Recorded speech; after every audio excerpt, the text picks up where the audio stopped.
Bonjour à toutes et à tous, bienvenue pour ce nouveau Meetup LPCX en ligne, comme les précédents. J'espère que vous allez bien, en tout cas on est ravis de vous retrouver. Aujourd'hui on est accompagné de Caroline et Thomas de chez BAM, que vous allez pouvoir questionner si vous le souhaitez dans l'onglet questions. N'hésitez pas à voter pour les questions d'autres participants que vous jugez très intéressantes et auxquelles vous aimeriez vous aussi avoir une réponse. Vous avez le petit onglet chat si vous voulez mettre des commentaires, mais les questions, onglet questions s'il vous plaît. Pour rappel, les Meetup LPCX, c'est mensuel. Si vous avez loupé les précédents, que vous avez très envie de regarder les replays ou les podcasts, c'est disponible directement à l'adresse que je vais vous mettre dans le chat. Donc n'hésitez pas à les visionner. N'hésitez pas aussi à nous contacter si vous souhaitez être speaker pour le prochain LPCX. Je laisse la main à Alexandre et je vous souhaite de passer un bon Meetup. À tout à l'heure pour les questions. Merci Amandine. Du coup, bienvenue Caroline, bienvenue Thomas. Merci pour votre participation à ce LPCX. On va commencer rapidement par des petites présentations. Donc Caroline, tu as rejoint les équipes de BAM il y a bientôt 5 ans et demi, où tu es maintenant Chief Product Officer. Tu apprécies particulièrement évidemment faire un bon produit et une bonne expérience utilisateur. Et tu puisses principalement ton inspiration, entre autres, dans le Lean et le Design Thinking. Bienvenue Caroline. Merci. On a également parmi nous Thomas, qui est VP Engineering chez BAM. Ton travail se concentre sur l'accompagnement des équipes BAM pour assurer la livraison et la qualité des applications chez vos clients. Tes sujets favoris sont la navigation et Kotlin, mais aussi apprendre à jouer du ukulélé. Salut Thomas. Merci, salut. On va entrer directement dans le vif du sujet et on va reprendre un petit peu la base de ce meet-up et on va repartir du titre.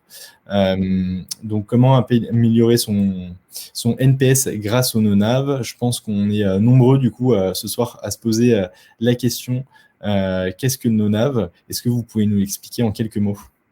Oui, bien sûr. Alors, en fait, le no-nav, c'est un concept de navigation pour les sites web ou applications mobiles qui anticipe les besoins des utilisateurs pour afficher ce dont ils ont besoin, quand ils en ont besoin, sans avoir à naviguer ou à rechercher l'information. Et en fait, pour y arriver, on va se baser sur le contexte des utilisateurs. Je donne un petit exemple concret. Par exemple, Uber, l'application que beaucoup de gens connaissent. Il se base entièrement sur le parcours de réservation d'une course pour afficher les informations. Donc, par exemple, si j'ouvre l'application et que je n'ai pas fait de réservation de course, on va m'afficher le petit formulaire « Où voulez-vous aller ?» pour réserver ma course.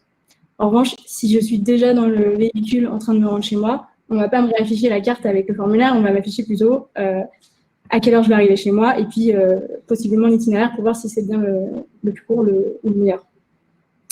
Et du coup, de cette manière, en fait, ça permet de créer des produits qui anticipent les besoins et ça fait gagner un temps fou aux utilisateurs. Et en plus, ça apporte un petit peu un côté magique, puisque du coup, on va devancer les besoins des utilisateurs en devinant dans quel contexte ils sont. Et du coup, on anticipe leurs besoins. Et tout ça sans passer par une barre de navigation, d'où le nom no-nav. Ok, très clair, merci Caroline. Du coup, est-ce que vous pouvez nous expliquer un petit peu comment vous avez eu l'idée de cette création ? C'était un peu un hasard. En fait, Caro et moi, on est arrivés au même constat de deux façons différentes. Au constat qu'il y avait un problème dans notre façon de naviguer traditionnelle. Donc, je vais parler pour moi, comment moi j'ai constaté ça. Je travaillais pour Ada, il y a un an de ça. Ada qui est locataire de véhicules connectés. Et on a fait pour eux une application qui permet de louer, verrouiller, déverrouiller des voitures avec son téléphone. Et à n'importe quel moment de nos parcours, il était possible en fait de perdre la connexion au véhicule. Donc nous, on se connecte en Bluetooth au véhicule et pour plein de raisons différentes. Par exemple, l'utilisateur, il a désactivé son Bluetooth, il est trop loin du véhicule et du coup, ça a cassé la connexion. Il est en mode économie d'énergie, du coup, le téléphone arrête d'utiliser le Bluetooth. Enfin, pour plein de raisons différentes, en fait, on peut se retrouver dans des problèmes du produit. Et on a dû gérer ce cas-là, ce cas limite à plein d'endroits. Et ça, techniquement, a causé des crashs, dans le pire des cas. à causer des navigations vers des pages vides ou partiellement remplies, avec parfois impossible de faire retour, donc on bloquait les gens. Et à partir de ce moment-là, je me suis dit, OK, la façon dont on a techniquement navigué dans un produit, elle n'est pas bonne. On est trop dans ce mode de pensée, j'ai un bouton, je clique dessus, je vais ailleurs, et pas assez dans le mode de pensée, mon contexte vient de changer, en fait, ma connectivité vient de changer, il faut que j'emmène l'utilisateur ailleurs. Ok, super. Et du coup, d'un point de vue produit, est-ce que Caroline, tu peux nous expliquer comment tu es arrivée à ce constat? Ouais. En fait, tout a commencé à peu près il y a 1 an où j'ai travaillé pour un client qui m'a dit bon, bah, moi, je veux pas de barre de navigation, je trouve ça trop vieillot. Et en fait, je me suis posé des questions, je me suis dit bon, bah, vieillot ou pas, c'est pas la question, c'est aujourd'hui comment sont conçus les produits. Et j'ai commencé à regarder ceux qu'on utilise un peu tous les jours, hein. Airbnb, LinkedIn, Trainline, Instagram, Twitter, SNCF. Et en fait, effectivement, ils utilisent tous une barre de navigation. Donc, bon, même si dans certains cas, je suppose que c'est plus pertinent de l'avoir, en fait, quand je me suis mise à réfléchir à de quelle information j'ai besoin, à quel moment sur chacun de ces produits, je me suis rendu compte qu'en fait, la plupart du temps, la barre de navigation, c'était donner à l'utilisateur, bah, débrouille-toi, voilà où tu peux aller chercher les choses et va les chercher quand on a besoin. Et alors qu'en fait, pour beaucoup de ces produits, on peut deviner si j'ai fait une réservation de train et que c'est l'heure de mon train, on pourrait m'afficher directement mon billet. J'ai pas besoin d'aller le chercher et de faire 10 clics pour trouver le QR code à scanner. Ce genre de petites choses, je suppose que ça vous est tous arrivé quand vous prenez votre train. En plus, c'est hyper chiant quand vous faites la queue et qu'il y a tout le monde derrière vous au portique. Mais enfin, bon, bref, du coup, je me suis dit, bon, en fait, d'où vient ce phénomène de barre de navigation? Et en fait, je pense que c'est entre autres, probablement une habitude qu'on prend et probablement les designers, et moi la première, hein, bien sûr, parce que quand j'ai fait ce constat-là, si j'ai eu cette réflexion et cette idée, c'est bien parce qu'avant, je le faisais différemment.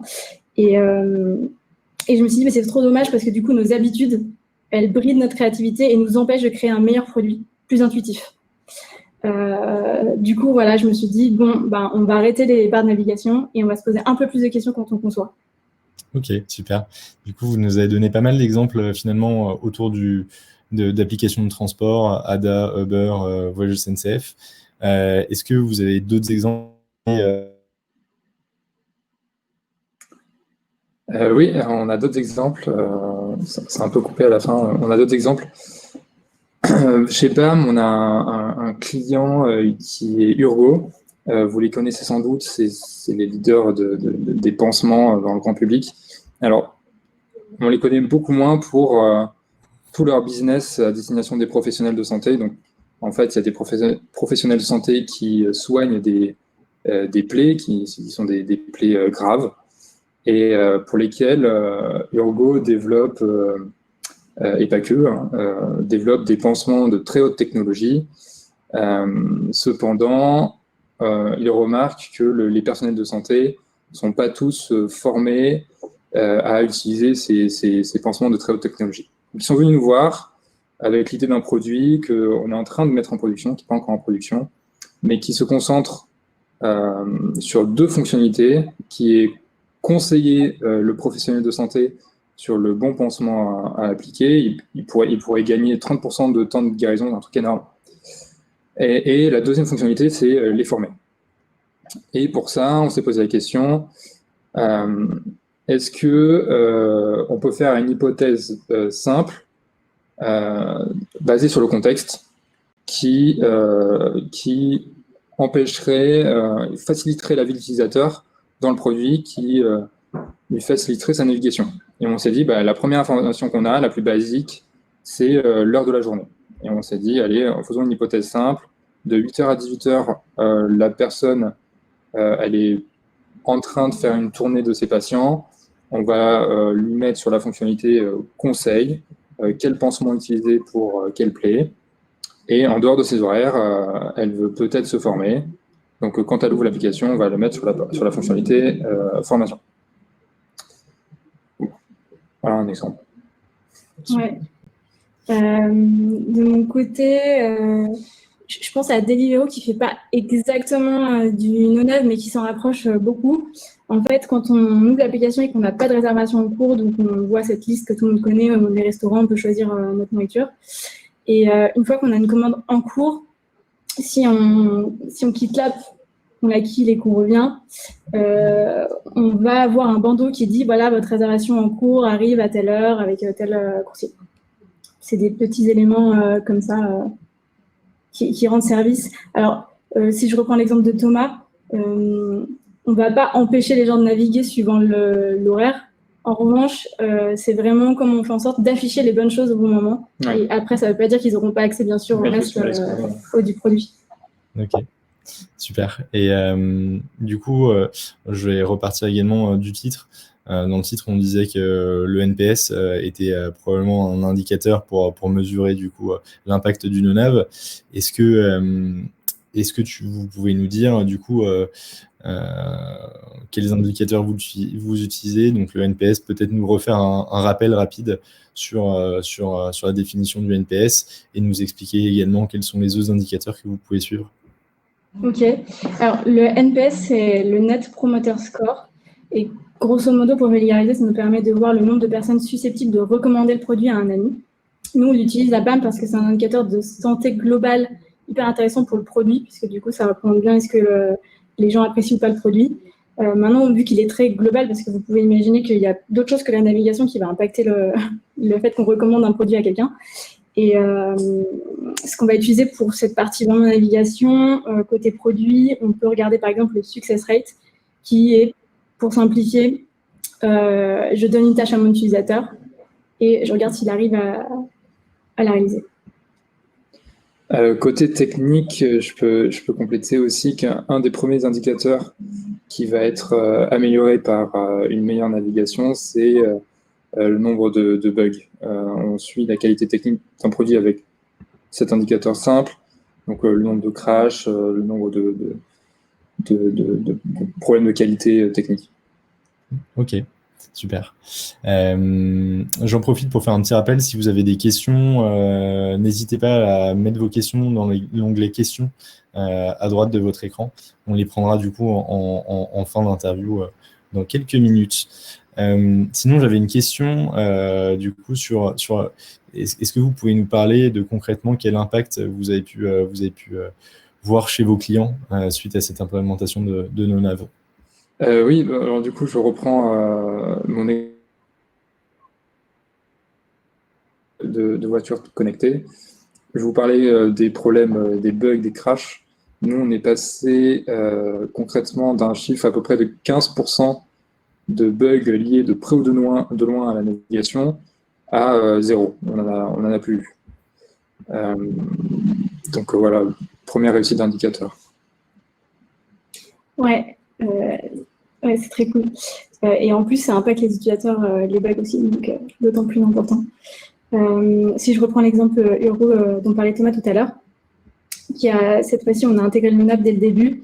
Et le NPS qu'on a mesuré sur des populations en France, en Allemagne et en Espagne, en France, on a un NPS de 50, 30 en Allemagne et 10 en Espagne.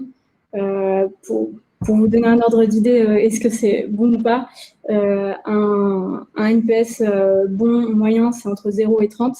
Un NPS très bon, c'est entre 30 et 70. Et au-dessus de 70, c'est excellent. Donc, voilà. Ça donne envie du coup d'avoir des chiffres pareils. Du coup, est-ce que très concrètement, si demain j'ai envie de me lancer, vous pouvez nous expliquer un petit peu en termes de conception, quelles sont les étapes et comment vous procédez? Ouais, du coup, je vais partager mon écran pour pouvoir expliquer ça de manière un peu plus visuelle. Pour concevoir un no-nav, du coup, grosso modo, j'ai simplifié ça en 2 étapes. La première étape, c'est de bien comprendre le parcours actuel de vos utilisateurs. Donc là, on va regarder quelles sont les étapes de leur process, c'est quoi les besoins qu'ils éprouvent à chaque étape et quel est le contexte qui accompagne ces étapes. Par exemple, sur Hugo, on disait, en fait, j'ai différentes étapes dans ma journée. Qui nous disait qu'en fait, elle avait ses tournées de patients entre 8h et 18h à peu près. Donc là, c'est par exemple, et donc un contexte. Et le besoin, c'est j'ai besoin du coup d'avoir accès aux fiches de mes patients. Une fois qu'on a bien compris tout ça, on va pouvoir passer un peu à la conception et se dire qu'on va mapper les besoins de contexte avec les fonctionnalités du produit. Et du coup, concrètement, on peut utiliser un petit tableau que nous on utilise. On va regarder, du coup, comme je vous disais, qui. Si je reprends l'exemple de Uber, les citadins qui veulent se déplacer avec un chauffeur. C'est quoi les étapes de mon parcours? Je n'ai pas encore réservé de course, j'attends mon chauffeur, etc.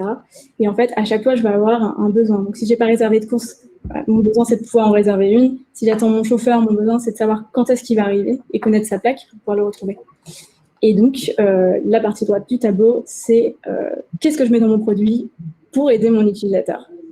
Et normalement, quand vous avez ça, vous êtes bon pour passer en dev et vous dire, OK, je détecte les moments forts et j'affiche le bon écran en fonction du contexte. Et je pense que j'ai à peu près tout dit.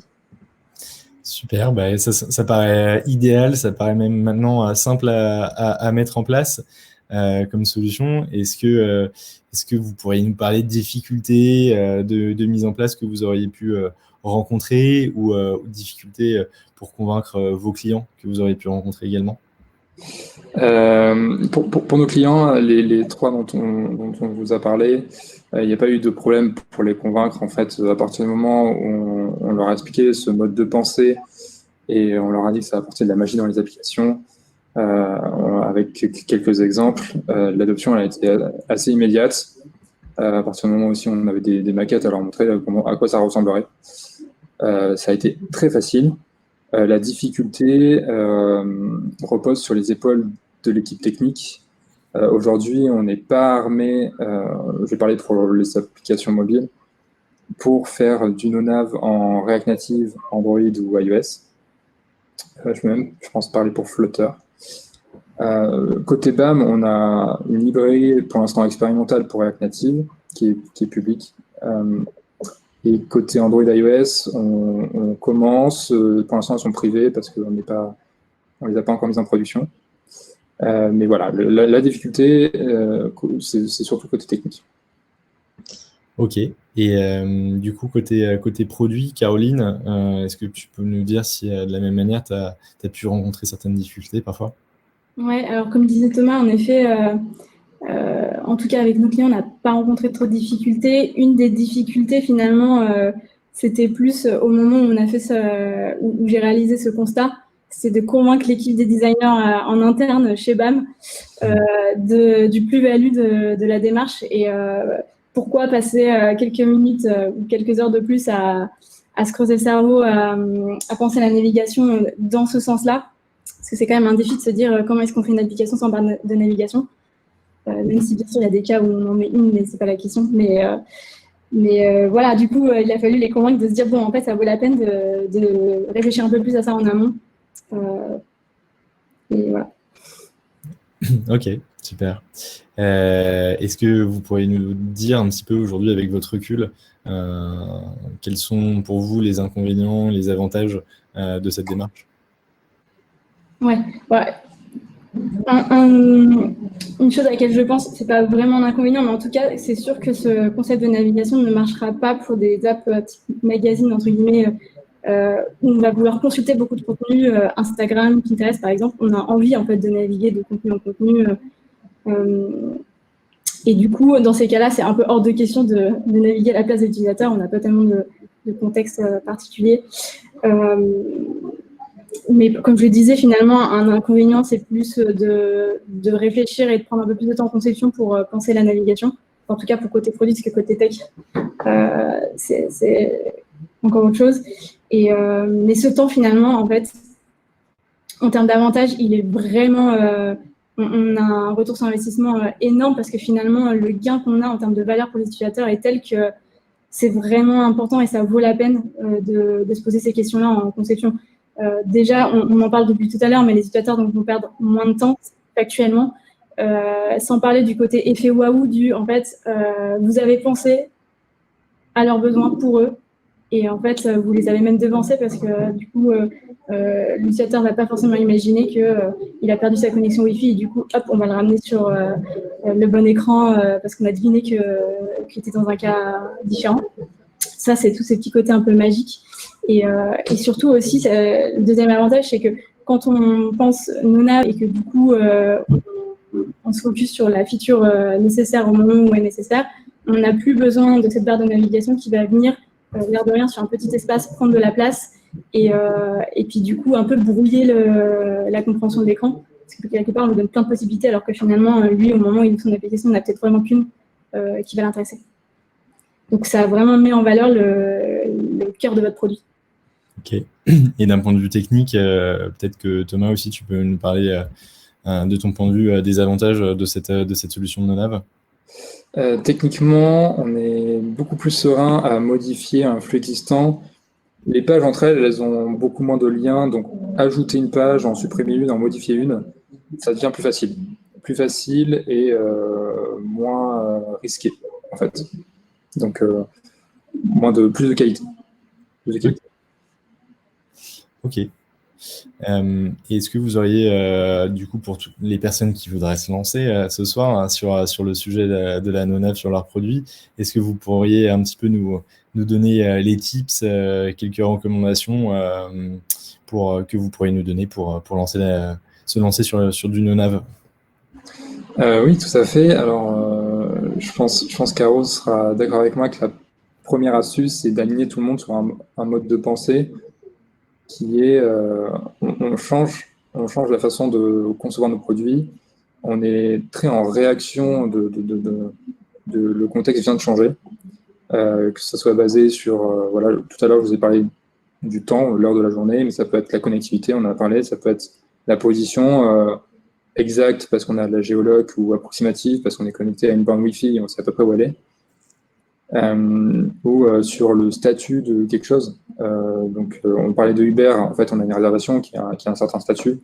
Pas de résa, on a une résa.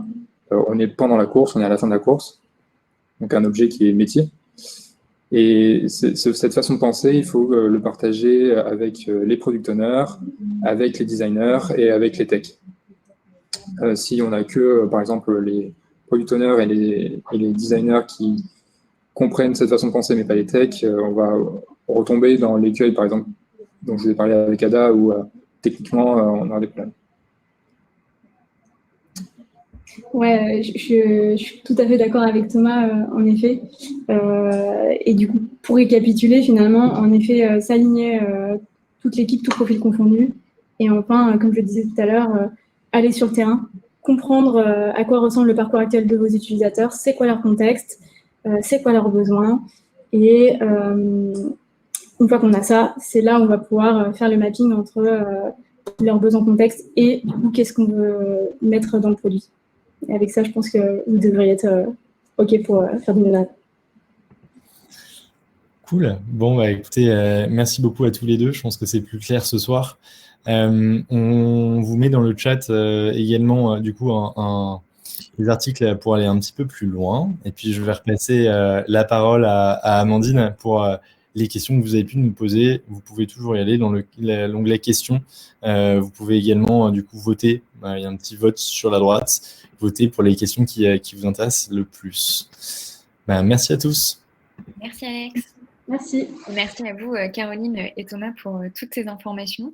Alors on a quelques questions dans l'onglet questions. On va commencer par la première de Maxime qui nous dit qui nous demande plutôt à quel moment sollicitez-vous l'utilisateur pour obtenir le NPS? Très bonne question. Il y a deux manières de voir les choses. La première, c'est à quel moment dans la conception et le développement du produit. Et la deuxième, c'est à quel moment dans son parcours utilisateur. Pour la première partie de la réponse, nous, dès qu'on a des maquettes cliquables, on va solliciter déjà un premier NPS, même si on sait très bien qu'en fait, entre le moment où l'utilisateur utilise un vrai produit et le moment où il utilise un prototype cliquable, ça n'a rien à voir. Mais ça nous permet déjà d'avoir la température. Ensuite, on utilise le NPS en test utilisateur avec un produit développé et aussi pour un produit dans les mains d'utilisateurs en prod. Et du coup, pour répondre à la question dans le parcours utilisateur, on va préférer utiliser le NPS une fois qu'il aura utilisé l'usage principal du produit. Donc, bien évidemment, ça paraît un peu logique, pas au tout début dès qu'il arrive. Et de préférence, une fois qu'il a utilisé ce qui fait la valeur et le cœur du produit. Et pas la feature annexes. Je peux répondre pour Ada. À la fin du parcours de location, donc une fois qu'on avait fait une réservation, on a déverrouillé la voiture, on est parti en vacances avec et on l'a rendue. À la toute fin de ce parcours, il y a un écran, recommanderiez-vous cette application à un ami? Là, dans le cadre de l'app, on a choisi de répondre avec oui ou non. Je sais qu'il y a d'autres produits qui répondent avec une barre sur laquelle on peut noter de 0 à 10. Oui, tout à fait. Doctolib fait ça, pour ceux qui ont pris rendez-vous sur Doctolib. Ça marche. Merci pour la réponse. On a une deuxième question de Nicolas qui nous demande comment s'assurer de ne pas perturber l'expérience utilisateur si au lancement d'une app, on arrive sur une fonctionnalité différente. C'est moins gênant pour Uber, Deliveroo ou un service activement en cours d'utilisation. Mais dans le cas d'Urgo, ce que tu citais Thomas, c'est une autre complexité. J'ai plusieurs éléments de réponse. Pareil, il y a deux moments auxquels on peut s'assurer de ne pas perturber les gens. Il y a le moment de conception et il y a, en cours de production, on va mettre en place un certain monitoring. En cours de conception, on fait des tests utilisateurs avec cette idée. Est-ce que ça vous faciliterait la vie si on vous amène ici lorsque vous êtes placé dans ce contexte? C'est des hypothèses qu'on présente à la fois aux utilisateurs et à la fois aux product owners, parce que c'est souvent les product owners qui ont connaissance du métier et de la vie des utilisateurs, certainement pas l'équipe technique. Et la deuxième réponse, en production, l'application, on peut mettre en place de l'A/B testing, on peut mettre en place du monitoring en voyant les gens quitter des parcours, qui est l'application. Et alors, je ne sais pas, peut-être Caroline pourra compléter cette réponse. J'ai l'impression que d'un point de vue X, la clé, c'est quand même de ne pas trop éloigner les contenus. C'est sûr que si on projette quelqu'un complètement ailleurs, il va dire j'ai ouvert cette application, mais où suis-je? Oui, exactement. En fait, très bien vu, Thomas. Et en effet, d'un point de vue UX, autant Uber, je pense en effet qu'ils prennent le plein écran pour nous dire bon, bah voilà, vous allez arriver à telle heure et voilà l'itinéraire. Dans le cas de Diogo, c'est un peu différent parce qu'on peut bien imaginer que ça se trouve en dehors de sa tournée, l'infirmière aura quand même envie de consulter une fiche patient. Et du coup, en effet, pour pas qu'il ait l'impression d'être bloqué dans un truc qu'il ne maîtrise pas ou une app complètement différente, l'écran est différent, c'est-à-dire qu'il y aura quand même, en vrai, il y a des onglets où on peut choisir formation, je sais plus, je n'étais pas designer sur le projet, mais je me souviens qu'il y a une navigation qui est affichée quel que soit le moment fort, ce qui fait qu'en fait, il n'est jamais vraiment perdu parce que le header avec la nav est toujours là. Mais par contre, on lui affiche bien le bon contenu au bon moment, quoi. Ok, très clair. Merci à tous les deux. On passe à la question de Pierre qui nous dit pour l'instant, vous nous avez beaucoup parlé du mobile, plutôt B2C. Est-ce que vous avez en tête des produits plutôt desktop qui ont également adopté cette démarche no-nav? Et en particulier, dans le domaine du B2B, vous avez cité Urgo qui est très intéressant, mais est-ce que vous en connaissez d'autres? Ouais. Ok, je peux donner un exemple, du coup, peut-être que Thomas en aura d'autres. Moi, j'ai travaillé avec d'autres développeurs BAM sur un projet associatif, pour une association qui s'appelle Linky. C'est pas des compteurs électriques, c'est une association qui permet de livrer en gros les invendus des restaurants et des magasins en nourriture aux associations qui en ont besoin pour nourrir donc les gens qui sont défavorisés. Et du coup, ils avaient besoin qu'on les aide à créer une app iPad. Du coup, cette fois-ci, c'est pour ça que ça se rapproche un peu du desktop. Et l'idée, c'est que cette app devait permettre, entre autres, aux restaurants et magasins de pouvoir déclarer des invendus pour que, du coup, Linky puisse aller les chercher et les livrer aux associations. Du coup, comment on a fait du non-ab là-dessus? En fait, le restaurant qui se connecte, il a un dashboard et en fonction du moment de sa journée et du contexte aussi, il ne verra pas les mêmes informations remonter avec la même importance. Typiquement, ce qu'on sait, c'est qu'en général, les restaurants et les magasins déclarent leurs invendus très peu avant la fermeture du magasin. Donc, on sait qu'à peu près vers 18h30, 19h, ils vont commencer à se poser la question de qu'est-ce qu'on n'a pas vendu et qu'est-ce qu'on va pouvoir déclarer du coup.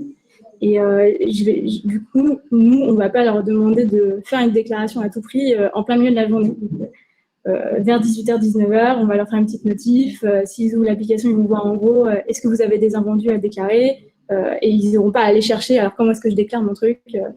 On va les accompagner là-dedans. Et de la même manière, si jamais ils ont déjà fait une déclaration, on ne va pas leur proposer du tout. On va afficher autre chose. C'est plutôt votre livreur passe à récupérer les invendus à telle heure, comme prévu. Il attend tant de sacs et compagnie. Moi, j'ai l'impression qu'en web, le meilleur ami de la NONAV, c'est le composant bannière, c'est quand on met une bannière. Alors, encore faut-il que la bannière elle soit à propos. Donc, une bannière pour accepter les cookies, bon, on est forcé de le mettre, d'accord. Mais des bannières pour dire attention, je sais pas, votre panier expire, des choses comme ça, c'est un petit élément finalement NONAV. En fait, on connaît le contexte de la personne, elle a un panier, il va expirer, on peut lui mettre cette information sans pour autant que la personne aille dans son panier, se rende compte, aïe, j'ai plus trop de temps avant de faire ma commande. Donc en web, moi, je passerai beaucoup par les bannières. Ouais, on a aussi une plus grande surface, donc on n'a plus besoin, comme en mobile, peut-être de faire un focus où on va avoir 80% à 100% de l'écran dédié à la tâche en cours. Et les bannières, c'est un bon exemple. Je pense...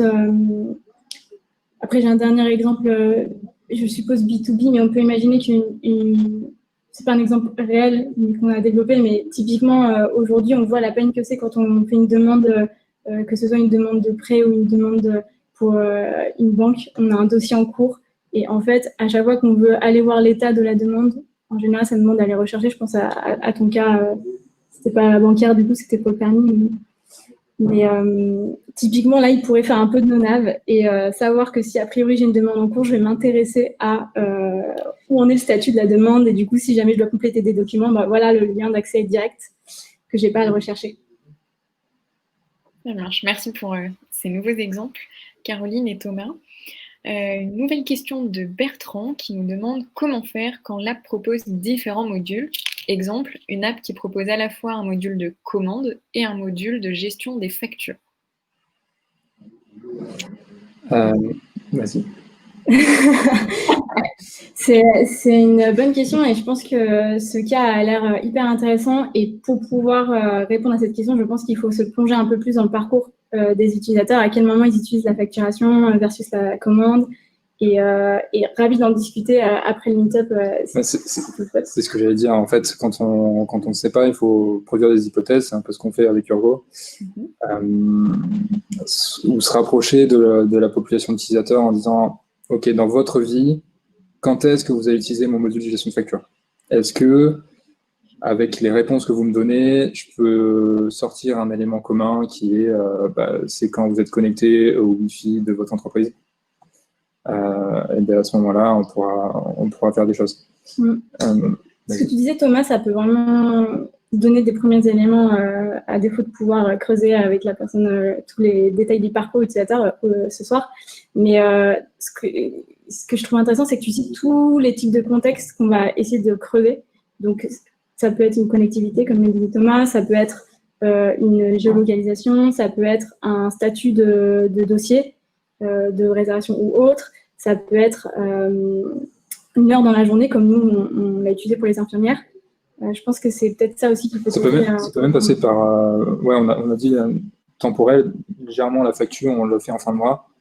Ça peut être envoyer une notif le 25 du mois et la notif. En revanche, quand je clique sur la notif, ça m'amène sur le module de facture. Comme le fait Trainline quand c'est l'heure de ton train et que tu cliques sur la notif, ça t'amène sur ton billet. Très, très bien. Bertrand, n'hésitez pas à contacter via LinkedIn Caroline et Thomas. Je pense que vous pourrez creuser votre question sans souci. On a encore 3 petites questions.